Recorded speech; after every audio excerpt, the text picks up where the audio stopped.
les inscrits absents excusés seront représentés par M. Moreau.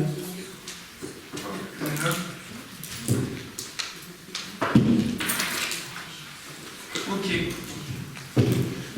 Madame Camille Coquelet, absente excusée, sera représentée par M. Luminaire.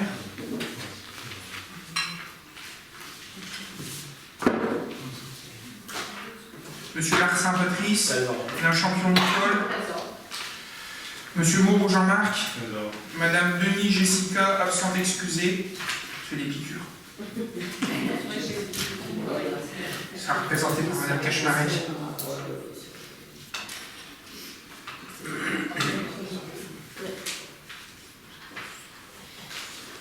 Ok. Monsieur Touillon. Présent. Madame Paquis. Présent. Monsieur Cardon. Présent. Madame Donte. Présent.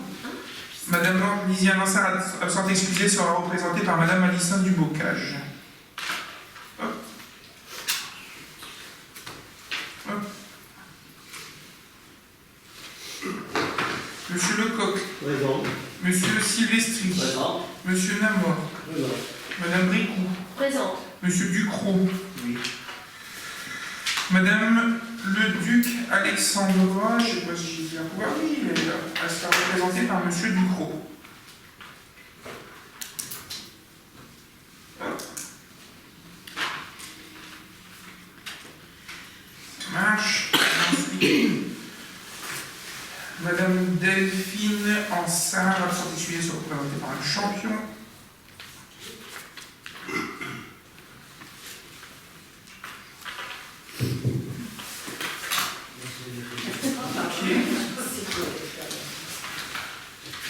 J'ai ensuite Monsieur Zelka, Présent. Madame Dubocage, Monsieur Chidamien, il sera excusé, je peux le pour. Hop, Madame Barbofani, c'est un choc, elle donne à manger au papy mamie. Elle sera représentée par Monsieur Jean-Claude Cardon.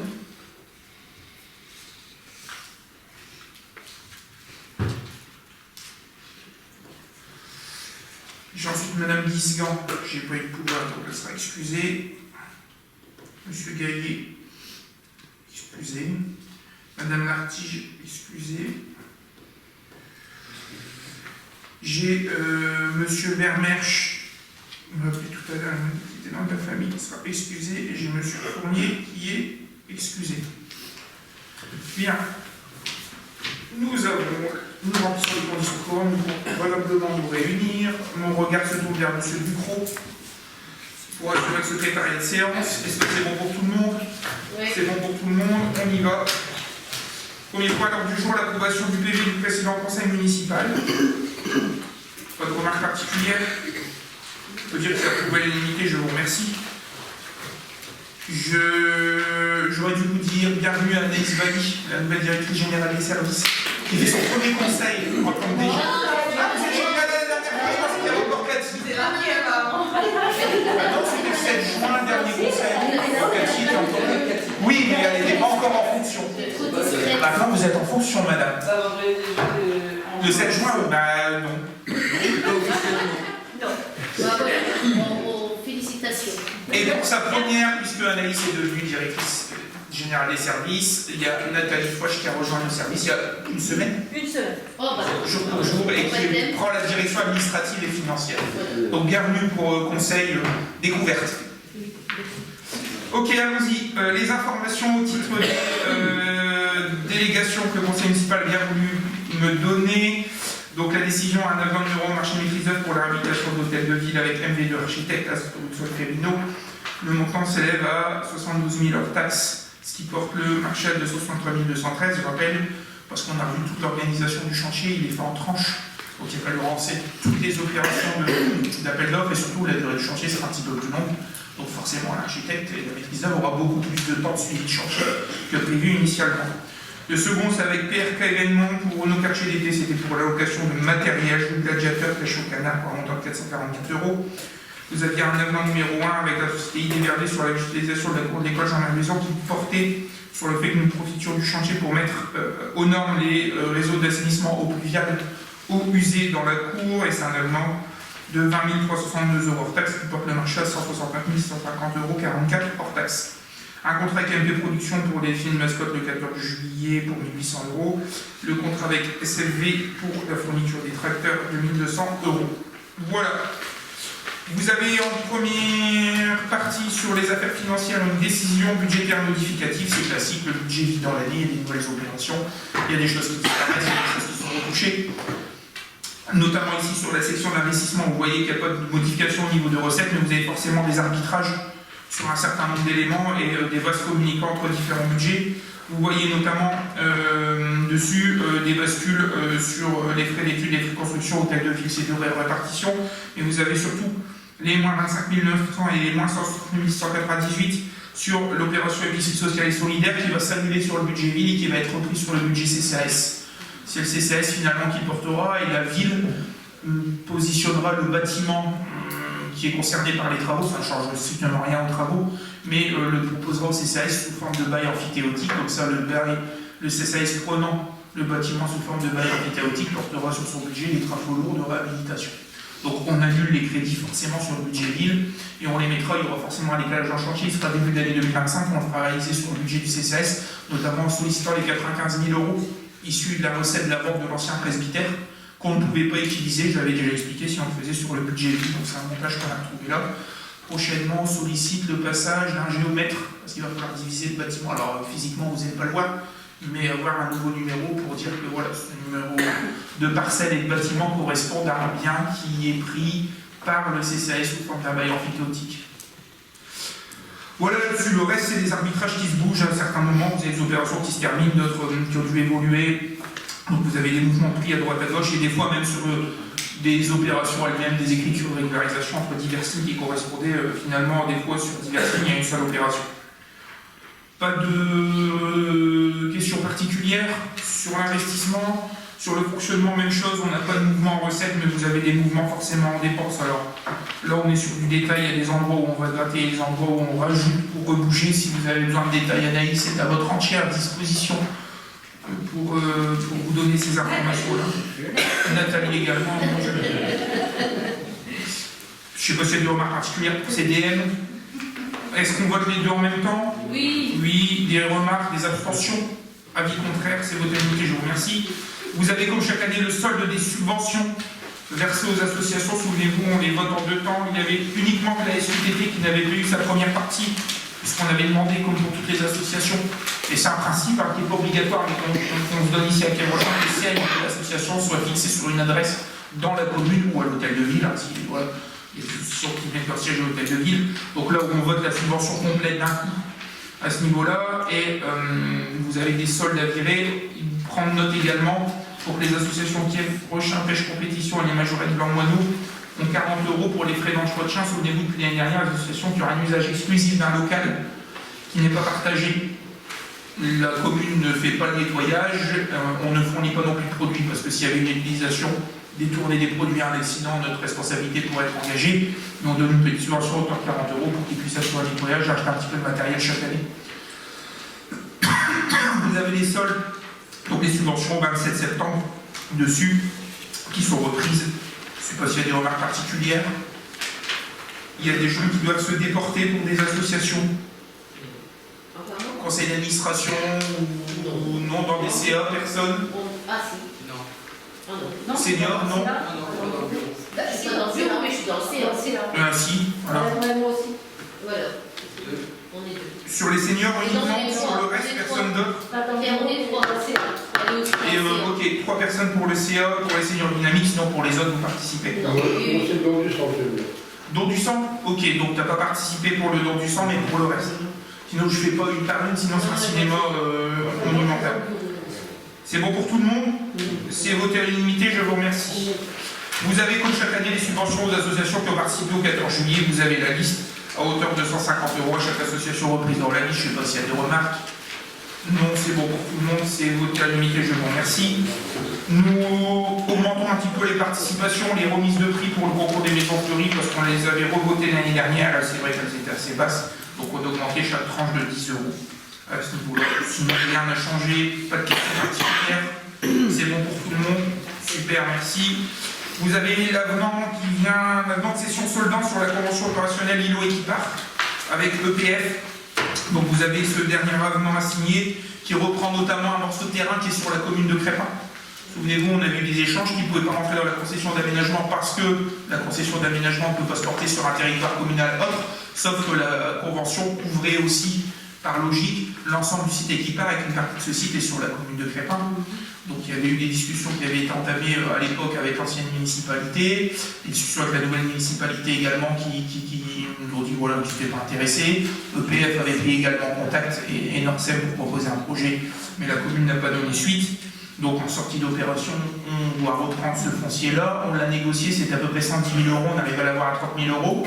Et surtout, ce qui est intéressant, c'est qu'on en reste propriétaire. Alors, au pays de la taxe foncière à Crépin. Donc, la commune de Quai-Brochin a 6 300 habitants pour peut-être s'inscrire sur les listes électoraux à la Crépin, puisque la commune mène, ils sont rigolants, c'est une boutade. Mais on sera propriétaire d'un terrain sur Crépin. Ce qui est surtout intéressant, c'est que Norcem et surtout Nexity qui portent le projet vont utiliser ce morceau de terrain justement pour des problématiques de retournement pour les véhicules incendies. Sinon, ce sera un terrain qui sera planté, aménagé, mais qui malheureusement ne sera pas accessible. L'idée au départ qui avait été discutée, c'était de rendre ce terrain accessible jusqu'à la rue du Général Leclerc à pied, mais on fermera, on maintiendra la clôture qui existe déjà, rue du Général Leclerc à Crépin, par contre il sera accessible aux gens de la résidence senior, et il servira en espace, s'il y a un aire de retournement pompier ou échelle ou quoi que ce soit pour une engin, ça fait gagner un petit peu, ça fait faire une économie, sinon ça oblige à doubler les espaces. Donc, je suis pas dans le dossier technique dans le détail, mais voilà. Tout le monde est OK pour cet avenant numéro 5 qu'on puisse acheter, et puis une fois que ça c'est soldé, on est tranquille, c'est réglé. Tout le reste a déjà été racheté par Norcem. C'est bon pour tout le monde? OK, super, merci.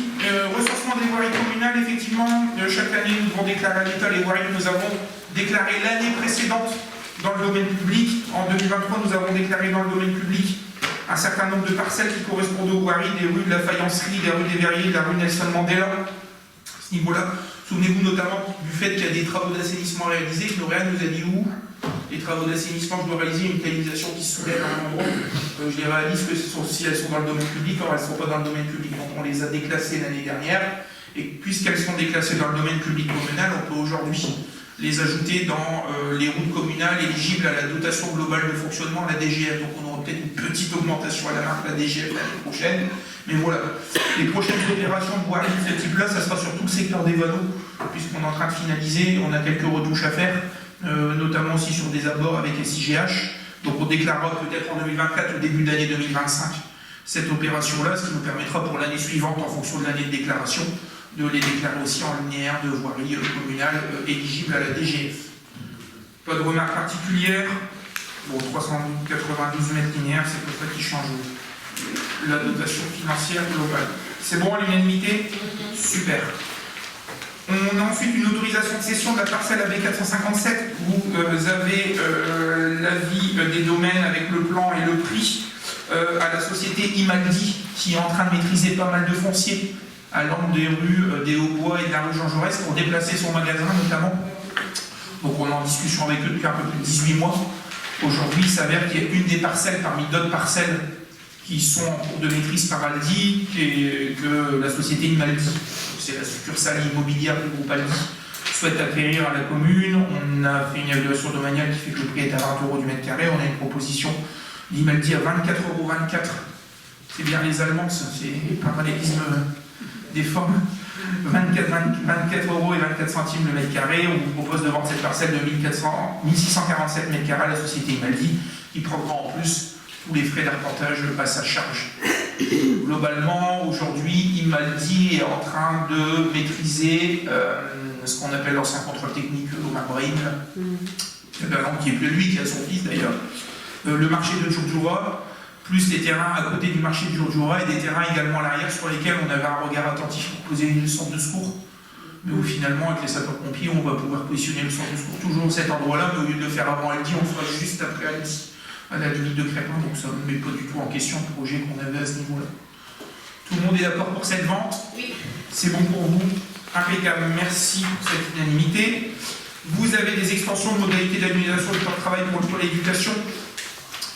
Donc l'annualisation avait été faite déjà sur un certain nombre de services il y a quelques années, je pense aux services qui interviennent dans les écoles. Là on reprend également les services d'animation et d'éducation qui travaillent sur des temporalités avec des temps forts, des temps plus faibles, vous savez, en temps scolaire, sur certains temps de vacances également pour les accueils de loisirs.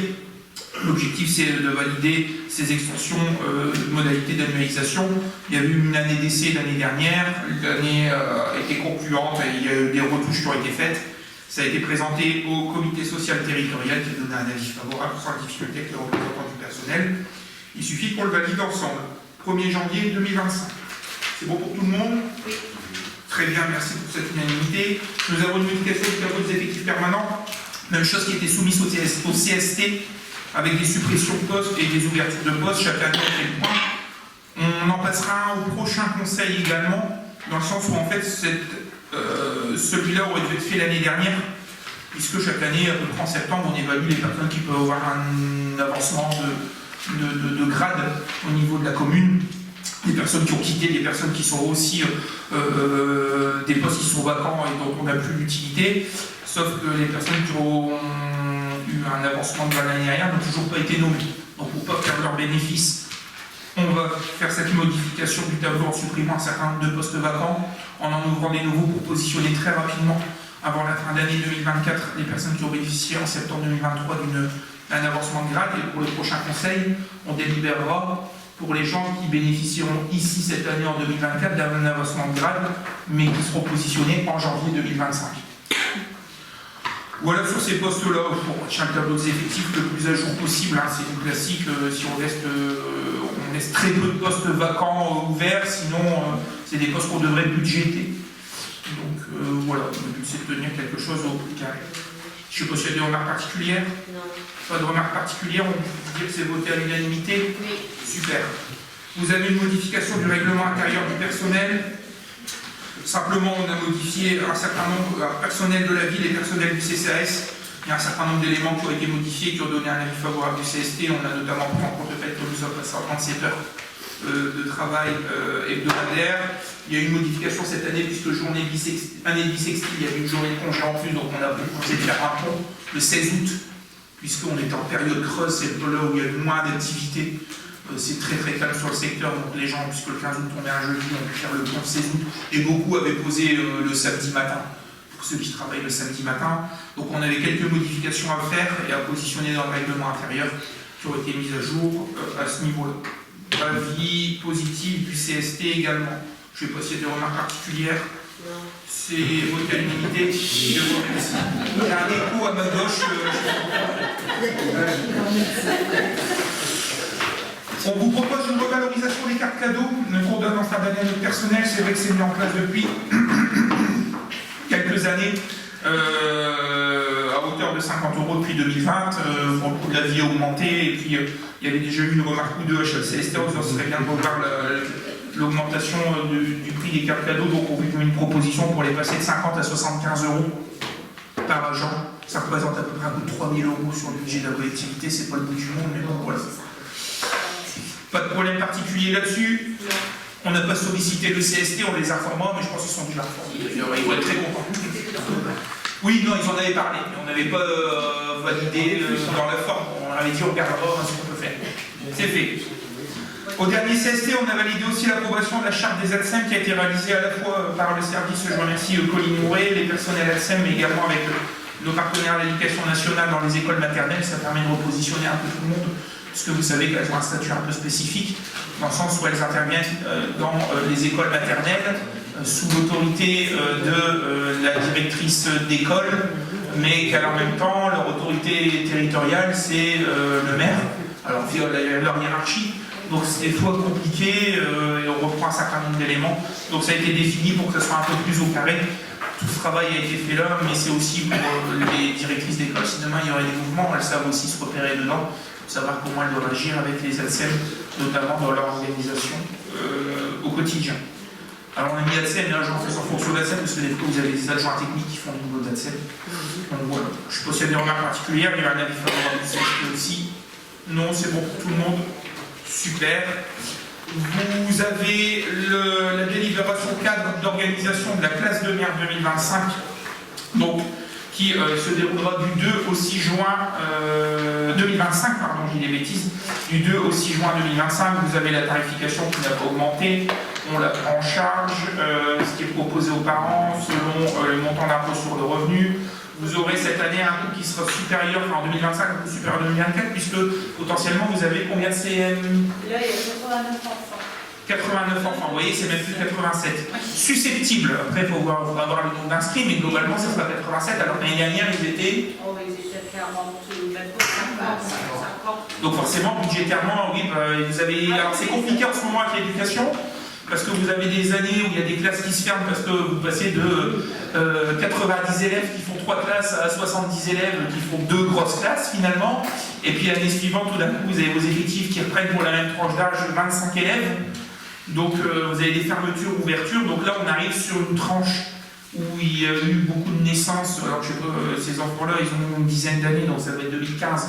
Il y a eu un pic, alors peut-être faire un hiver rigoureux, que les gens se réchauffent, j'en sais rien.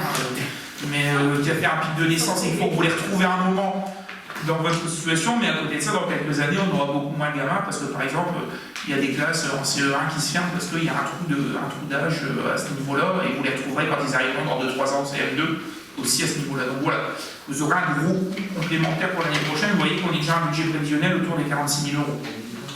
Donc voilà. Voilà un petit peu à ce niveau-là, ça s'affine en fonction de l'opération. Est-ce que c'est bon pour vous? Vous avez toutes les modalités d'organisation, on reprend des animateurs de la ville, mais généralement on rajoute un vacataire, vous avez l'organisation du bus, les enseignants, l'hébergement, enfin voilà. Pas de problème particulier, c'est bon pour tout le monde. Et bien dans ces conditions, la délibération est votée à l'unanimité. Vous avez des petites modifications, tarification de la garderie du matin et du soir, mais également, puisque cette tarification est reprise dans le règlement intérieur, les conditions d'inscription et de facturation des activités périscolaires et extrascolaires, la modification du règlement, parce qu'il y a cette modification tarifaire, il nous est demandé notamment par la CAF de faire des tarifications à la demi-heure et plus à l'heure. Donc c'est pour ça que vous avez des tarifs avec des tarifs à la demi-heure, 1 heure, 1 heure 30, 2 heures. Donc voilà ce qui a été demandé. C'est uniquement ce genre de choses, on n'a pas touché la tarification pour autant. Il y a peu d'augmentation ou de mouvement. Je ne sais pas s'il y a des remarques particulières, c'est très administratif. Super, c'est voté à l'unanimité, merci. Et vous avez ensuite une convention de bénévolat dans le cadre des activités périscolaires et extrascolaires. C'est vrai qu'on a eu quelques jeunes des fois qui nous ont sollicité pour faire encadrer un centre de loisirs de format bénévole parce qu'ils n'ont pas encore le BAFA par exemple. Et ça nous permet aussi, nous, des fois de les tester parce que certains veulent s'inscrire dans le dispositif BAFA. Donc on leur dit écoutez, de faire 2-3 jours, une semaine de bénévolat sur un petit centre de loisirs. Si les choses se passent bien, ça les permet de les positionner en dispositif de formation BAFA, sauf que forcément, être bénévole pour la commune, ça nécessite quand même la signature d'un contrat au minimum d'une convention, notamment pour les couvrir en cas d'accident, qu'ils puissent bénéficier de l'assurance de la commune à ce niveau-là. Donc l'objectif, c'est qu'il puisse y avoir cette convention de bénévolat qui est montée, qui vous est proposée en pièce jointe d'ailleurs, si je ne me trompe pas, avec les personnes qui seraient intéressées pour nous renforcer dans nos centres de loisirs. Je le dis d'avance, l'objectif c'est pas de remplacer des animateurs complets par des bénévoles. Voilà. C'est vraiment à titre très limité. De toute façon, la législation sur le sujet ne nous permettrait pas, parce que vous savez qu'il y a des taux d'encadrement à respecter, avec des niveaux de diplôme à respecter. C'est bon pour tout le monde? C'est voté à l'unanimité, je vous remercie. Vous avez comme chaque année l'allocation des chalets pour le marché de Noël, pour l'allocation pour les associations, les particuliers ou les entreprises qui souhaiteraient participer. Nous n'avons pas touché la tarification. Juste petite modification, le marché de Noël se déroule pas sur les pourtours de l'église Saint-Martin, puisqu'il y a eu des discussions en commission des fêtes sur le sujet, pour faire évoluer et resserrer un petit peu les rangs, sauf que techniquement c'était compliqué, notamment en termes de distribution électrique.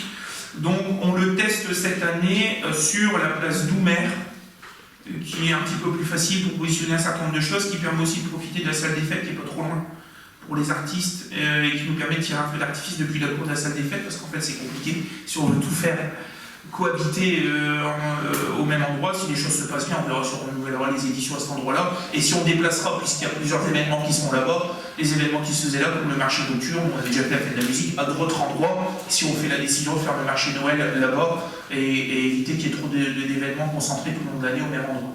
Ok? Voilà pour la tarification des chalets pour le marché de Noël. Si c'est bon pour tout le monde. Ok, super, c'est voté à l'unité. Vous avez la tarification qui arrive également pour le concert Cubiac le 25 janvier. J'en ai oublié. Je vais trop vite. Ah oui, vous avez la sortie, la tarification et les conditions d'organisation du voyage au marché de Noël-Cologne dans le cadre du jumelage franco-allemand avec la ville de Merzonich. Tout est pris dans la délibération. C'est le 21 décembre. Vous aurez cette sortie donc juste avant Noël. Les tarifications sont reprises, l'organisation, les annulations, etc. C'est du grand classique. Est-ce que c'est bon pour tout le monde, le projet tel qu'il est présenté avec la tarification? Super, c'est voté à l'unanimité. Même chose pour le bal de nouvelle année avec Christian Cugat et son orchestre le 25 janvier 2025. Tout est repris en tarification. Je crois qu'il n'y a pas de modification tarifaire non plus. Ou à la marge. Pas de difficulté particulière, c'est bon pour tout le monde. Super. Et vous avez une délibération encore d'ordre administratif, c'est le changement de lieu pour la célébration des mariages en raison des travaux à l'hôtel de ville. Donc ça a été sollicité, notamment auprès, si je ne me trompe pas, du parquet. Vous avez vu que les dates étaient du 20 mars 2024 au 1er septembre, puisqu'on avait prévu de commencer un peu plus tôt les travaux, mais puisqu'ils sont décalés, on n'a pas modifié les dates parce que sinon on va aller refaire une nouvelle demande. Donc effectivement, à partir de la prise en compte de cette délibération, nous pourrons juger que les mariages auront lieu, s'il y en a à ce moment-là, dans la salle d'activité du rez-de-chaussée de l'école Jean-Marie Brison, située 2 rue de la Mine. Alors on n'a pas fait, il n'y a pas 50 choix, parce que si on maintient toutes les règles qui nous sont imposées, c'était l'une des seules salles possibles, accessibles, où le week-end il n'y a pas d'activité parce que l'école est fermée, où vous avez un peu de stationnement, où il y a une accessibilité PMR, où il y a des toilettes indépendantes de celles de l'école, où il y a, enfin voilà. Les conseils municipaux auront peut-être lieu là-bas aussi le temps des travaux, donc voilà, c'était la seule salle qui correspondait à peu près, donc on a fait ce choix-là, qui a été validé par les différents services et les services notamment du procureur. Je ne sais pas s'il y a des remarques particulières. C'est bon pour tout le monde, commencement des travaux hôtel de ville, l'OS est parti, préparation à partir du 18 octobre. Et on a passé les marchés cet après-midi en séance. Vous avez ensuite une convention de mise à disposition du complexe sportif de la Cloderie avec le conseil départemental pour le collège Jean Frassard. Les équipes du collège nous ont fait parvenir un planning d'occupation pour l'année scolaire 2024-2025, planning qui est d'ailleurs très chargé et qui représente un coût, donc on applique un tarif de 14 € de l'heure, un coût de 12 572 €, mais je sais d'avance que le collège n'a pas ce budget-là, puisqu'il a un budget que le département nous a communiqué à hauteur de 8 800 €. Et de toute façon, c'était une habitude qui était prise depuis 2-3 ans pour je ne sais quelle raison, que le collège faisait un petit peu ses horaires, on a regardé avec Patrice Tarfin, et il y a un certain nombre de créneaux qui nous ne nous vont pas non plus. Donc très rapidement, on va revoir avec le planning, et je pense que, alors ça ne remet pas du tout en question la convention, mais que la convention, elle sera faite en fonction des vraies heures occupées, et qu'il n'y aura pas cette volumétrie d'heures, donc il n'y aura pas les 898 heures, et on n'arrivera pas à 12 572. Et la convention permet de faire évoluer le nombre d'heures et donc le tarif en présent. Pas de problème particulier. Je rappelle une chose, le département le finance, sauf si la salle a bénéficié de travaux financés par le département sous moins de 3 ans. Donc ça veut dire qu'il faut être assez stratège, à savoir si demain il y a des travaux, par exemple, au complexe de la Corderie, alors s'ils représentent 200 ou 300 000 €, on nous demande une subvention département et prêter pendant 3 ans la salle gratuitement au collège. Voilà. Mais une fois que vous l'avez prêté, pendant 3 ans, si le département a subventionné des travaux, quel que soit le montant, au niveau de votre salle, ils peuvent l'utiliser gratuitement. Alors vous validez les horaires, bien sûr, mais vous ne pouvez pas le faire. C'est bon pour tout le monde? Super, merci à vous. C'était extrêmement rapide. On va clôturer ce conseil. Merci à toutes et à tous. Belle soirée. Merci.